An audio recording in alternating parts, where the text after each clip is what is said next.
At least 300,000 people dead, millions displaced. And the last time they talked here in Geneva, it all ended in acrimony. With competing agendas and vicious loyalties, what can they actually talk about?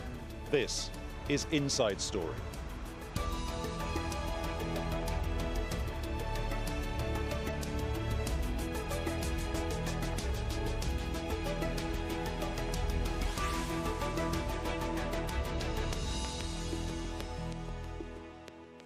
Welcome to Inside Story, today coming to you from the United Nations buildings in Geneva. Of course, we've been here before. We had Geneva I, we had Geneva II, we had the Vienna Protocol, and just last December we had the UN Security Council resolution. What the diplomats want to achieve here in the coming 3 weeks is this. They want to refresh, re-energize the peace process. But with so many of the people who should be here engaged in the conversation not being here, what can they realistically achieve to achieve peace on the ground? Now, we'll get into the meat, the substance of our debate in just a moment. But first, James Bays, our diplomatic editor, reminds us of how we got to where we are today.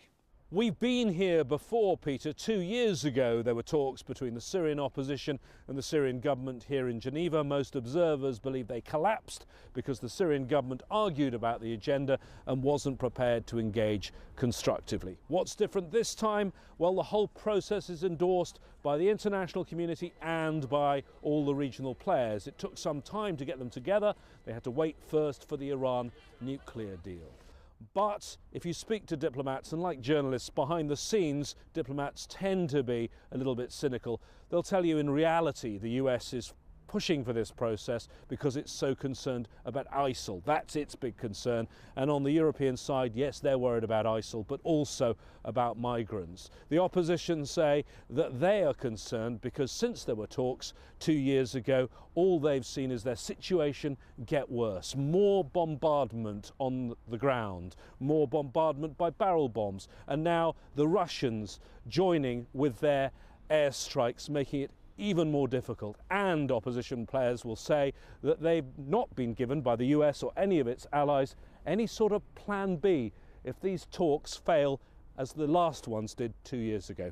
Back to you, Peter.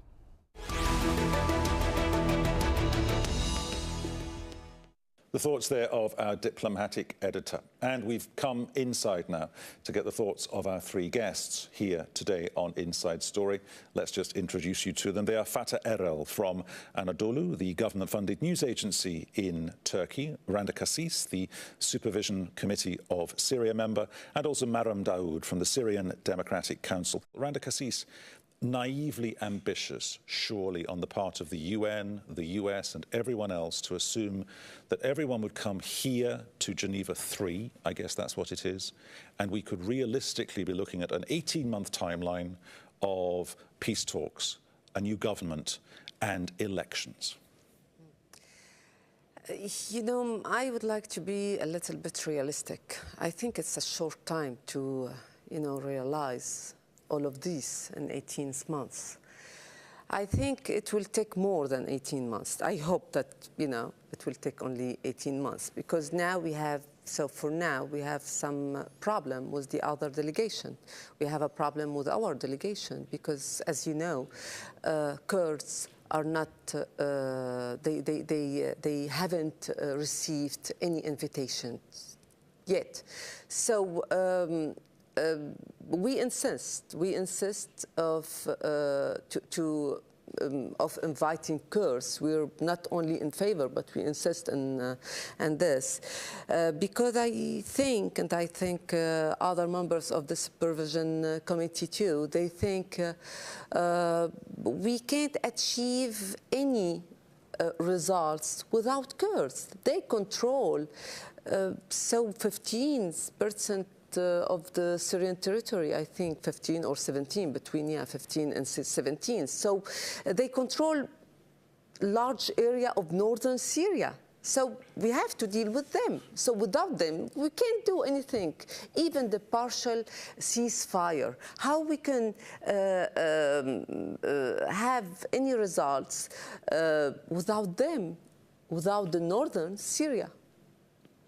I actually agree with you with the representation of Kurdish people in Syria, because there are many Kurdish people in Syria.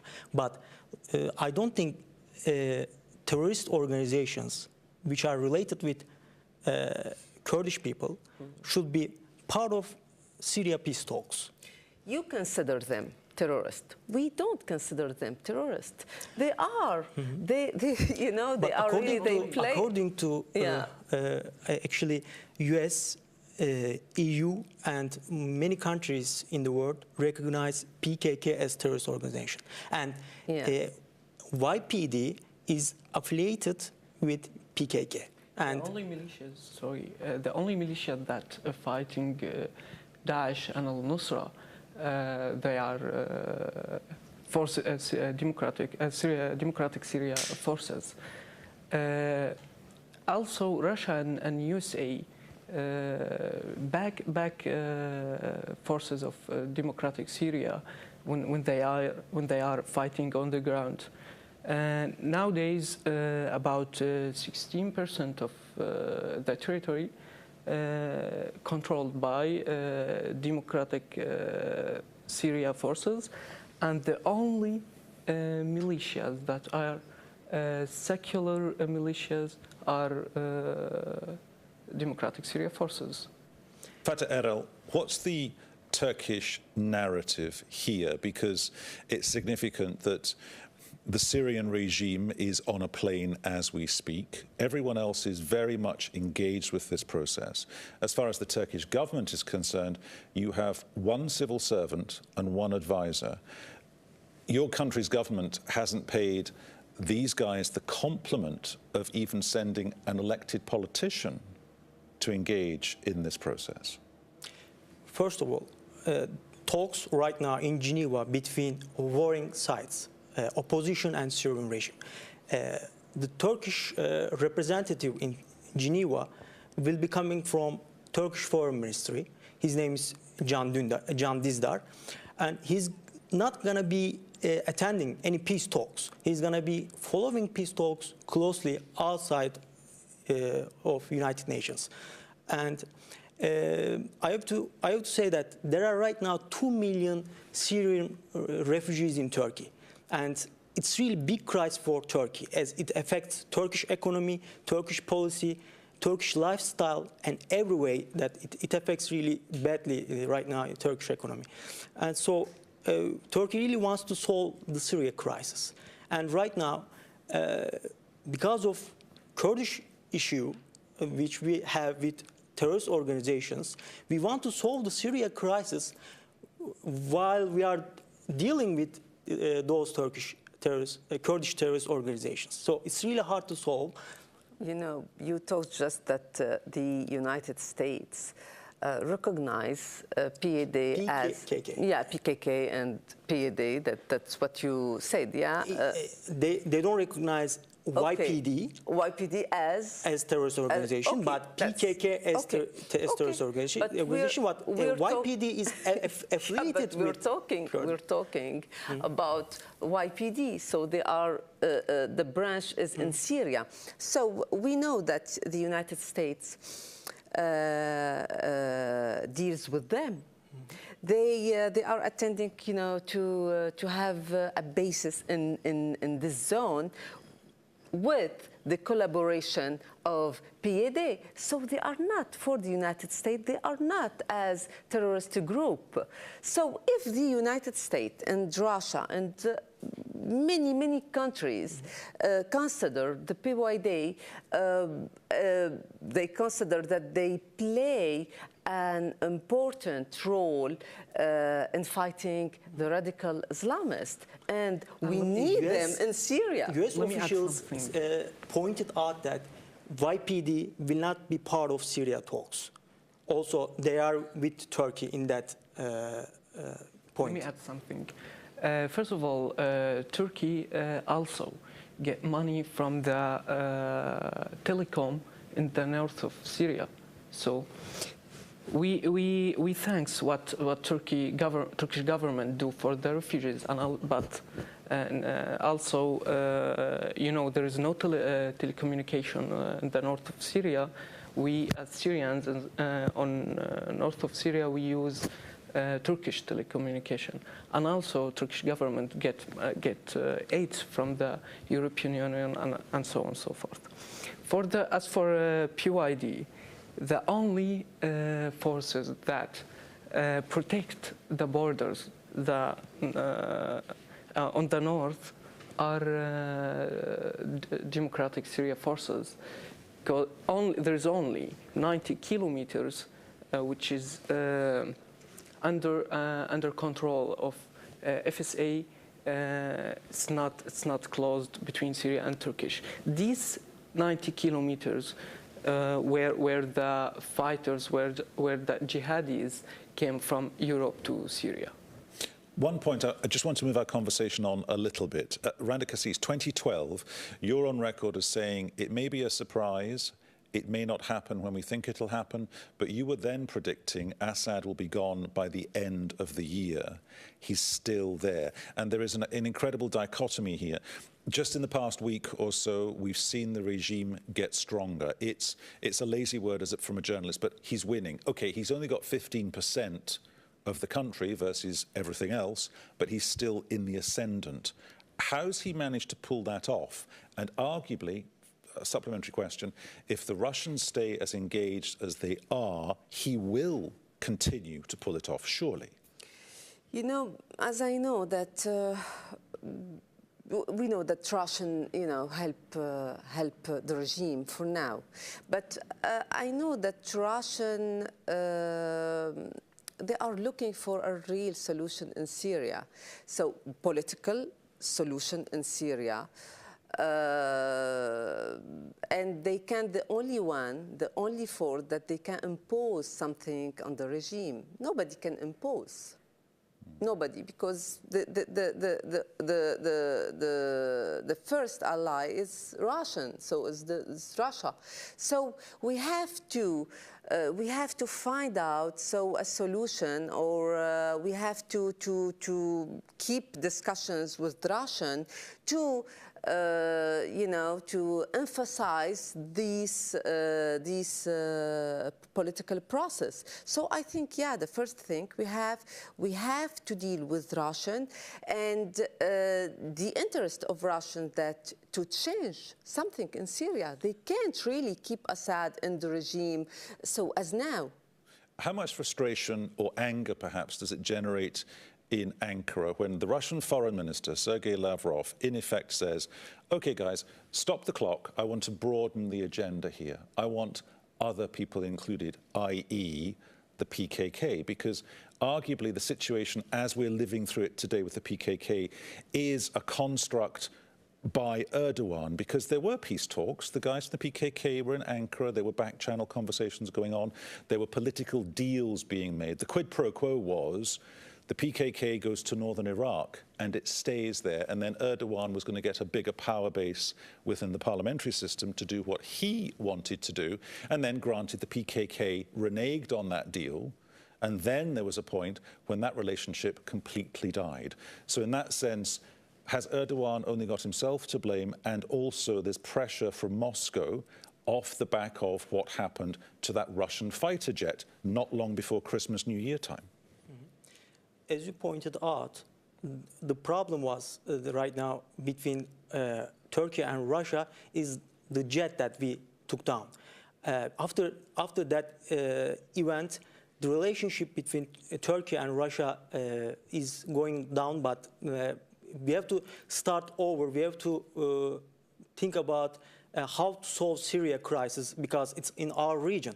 And when we talk about PKK, if Russia push Turkey or other international organizations or countries to invite them to Syria talks, of course Turkey would not agree on that. It's one of the priority for Turkey that any terrorist organization related to any Kurdish group cannot be part of Syria talks, Syria solution. Okay, I just want to pause for a second and put an idea to you, because can I suggest that both of yourselves have a little bit of an issue? And it's because, in part, of this, and this sums up the issue as far as Turkey's concerned. Özgür Gündem, that basically means open agenda. That's the name of the newspaper. And there, that headline, it's not a direct translation, but what that speaks to, that says the Wolf of Lausanne is in Geneva. Now, that's a reference to the Lausanne Accord, the Lausanne Protocol, August the 23rd, 1920-something, where they drew up what is now Turkey. And there and then, the Kurds / the PKK, they were completely cut out of the process. So the momentum, the historical impetus that comes up, put together in that one headline, that's incredibly powerful, that's incredibly strong. And yet, if you're to get your country back in any recognizable form, you've got to work to get past that. And can I suggest that Turkey's got to work to accept that, accept the grievances of the Kurds that these two people would like to work with, not work against? As for me, I think the problem for Turkey to cut off PYD out of the negotiation process is when a people themselves elected their communities, elected their self-administration. It means, especially about Kurds, as for Turkey, that means there are also out of these borders, there are also Kurds in Turkey, and that means they need also their rights. They have their rights. They live in Turkey peacefully. Kurdish people in Turkey. They are in the parliament. They are parliamentarians. Okay. Yes. What about? We had a Kurdish president in Turkey. Okay.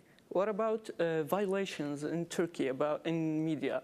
What about detention, Salah Demirtas, after visiting Russia? I mean, what about the protesting, peaceful protesting that Kurds done in the south of Turkey, and the Turkish police faced them? If there's a peaceful protest, yes, Turkish police do not intervene. They do it. As they do it everywhere in Turkey. The Syrian regime said that on 2011, said there is no protesting, there is no demonstrations, they are germs, as Syrian media said. They are, it's conspiracy. It's not a freedom demonstration of freedom. But I have to say that Turkish people Turkish government, Turkish people has no problem with Kurdish people. It's never about the people, though, is it? It's always about the governments, what governments think about other people. It's never about how people react to each other. Turkish government always provide rights for Kurdish people in Turkey. With the new agreements, deals, Turkish government always give Kurdish people more rights, and they live much more freely right now. 2 days ago, news journalists, Turkish journalists, got detained because they captured vehicles, cars of weapons come to Syria.